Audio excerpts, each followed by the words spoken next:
Sek, unahin na po natin itong issue, yung sinasabi po ng Pangulong Marcos Jr. na lifestyle check po sa lahat ng ahensya po o opisyalis ng gobyerno. Pero ang pinauuna niya po ang DPWH.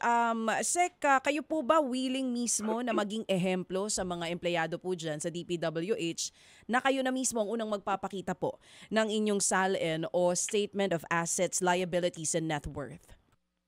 Oo naman po, pagka we are required actually to show actually yung mga salin kasi pinaimbestiga yata ng ating presidente, why not po? Okay lang po.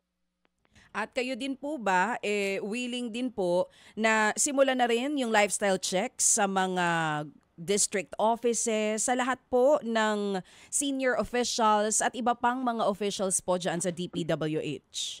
Yes po, yes. Opo. Opo. Sir, how soon can Yeah. this happen? Ito pong sinasabi ninyo na paglantad po ninyo ng inyong SALN, maging yung pagsisimula ng lifestyle check dito po sa mga senior officials, maging sa mga Well, as district soon as engineers. somebody, Sige po, Sec. kung sino po yung sabi nga natin ng presidente na imbestigahan yung lifestyle check, kung sino po yung mag-iimbestiga, then we will make available all the necessary documents that they would need after the check. Ganun po. Pero ilalantad lang po namin dito, di somebody must have to check actually kung tama po yung sinasabi natin. Just making the record available po naman.